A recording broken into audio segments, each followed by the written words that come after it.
Okay, here we are with some more trig identities.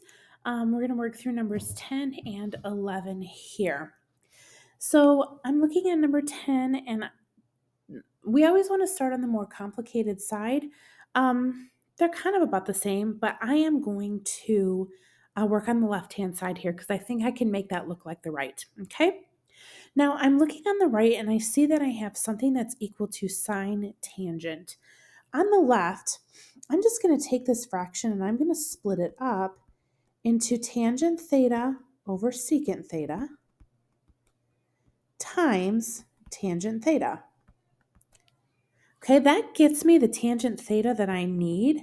So I'm just going to leave that alone, and I'm going to try to work with this little fraction here and get that to be equal to the sine theta, okay? So I'm just going to kind of keep carrying this tangent theta down as I work. Now, tangent theta, I'm going to separate that from the secant, and I'm going to make this times 1 over secant theta. Because I know that 1 over secant theta is equal to cosine theta. Notice I just keep carrying this tangent theta down and down. I'm just going to keep doing that, okay? So somehow I need to get tangent times cosine to be equal to sine. Well, I do know that tangent is equal to sine over cosine. So that at least gets me a sine into my equation.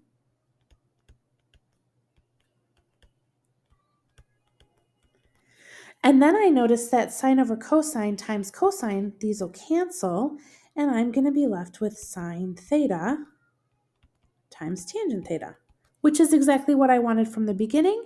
So I can write my final statement, and I am done. Okay? Hopefully that one kind of makes sense. That one we're sort of just working on that left side, really trying to simplify it down to the different pieces from the right side, okay? So now I am going to work on this number 11 here. I have 1 over tangent of beta plus tangent of beta is equal to secant squared beta over tangent beta.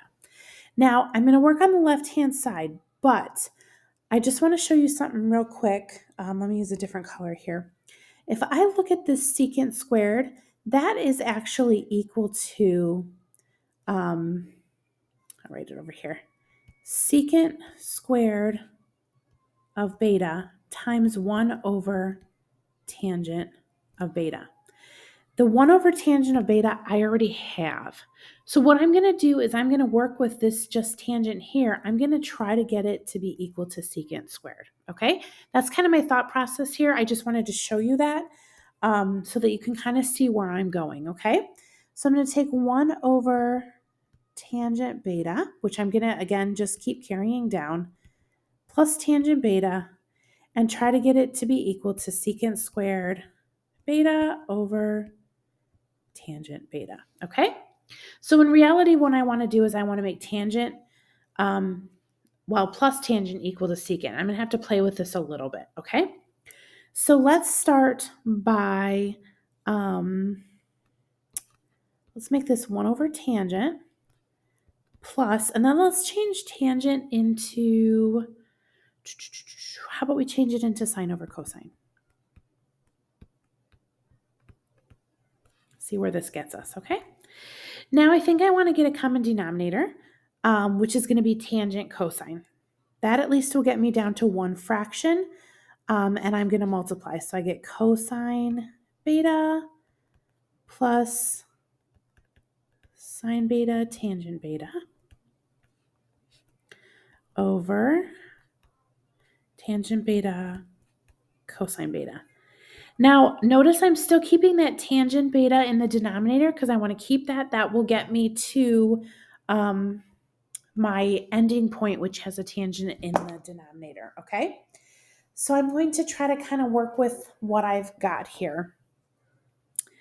Let's see, where can I go from here? I've got cosine plus sine tangent, and I want to somehow eliminate the cosine that's in the denominator. Or get another one, because cosine, something over cosine is equal to secant, which is what I want to eventually arrive at. So let's try working just in the denominator. What if I change tangent into sine over cosine?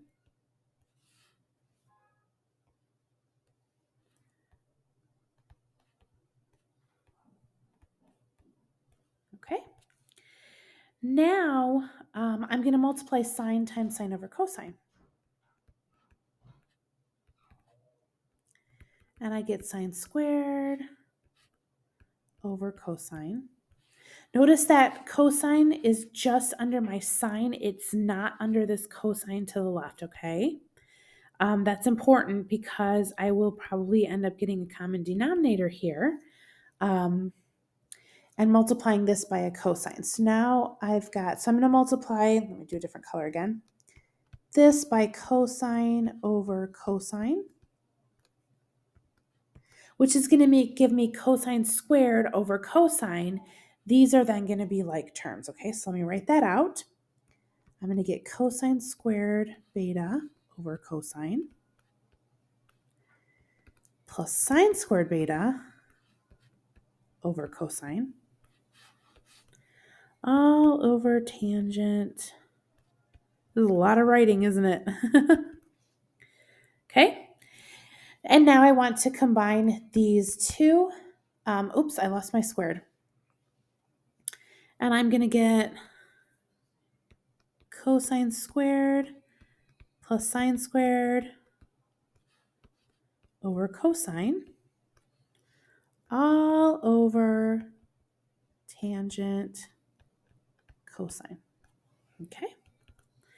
And then I can go further because I know that cosine squared plus sine squared is equal to 1.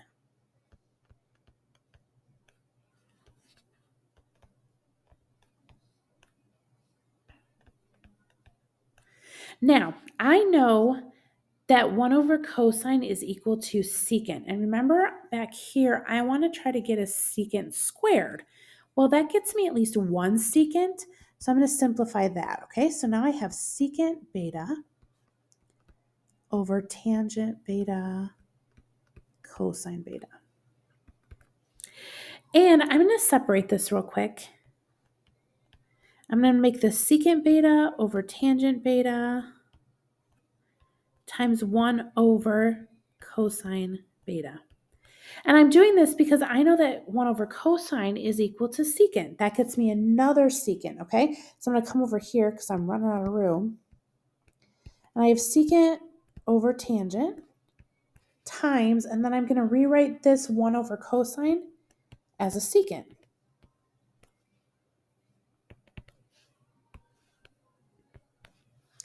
And then my last step is to multiply this, and I get secant squared beta over tangent beta is equal to what I wanted to find, which is secant squared over tangent. I am done. I have proven this out. I am good. That one was kind of a long one. There was a lot of manipulation there. Hopefully after watching this, you're starting to see what you need to do with these trig identities, that it's making a little more sense for you. Be sure to check out my other videos on this as well. Take care and have fun with your trig identities.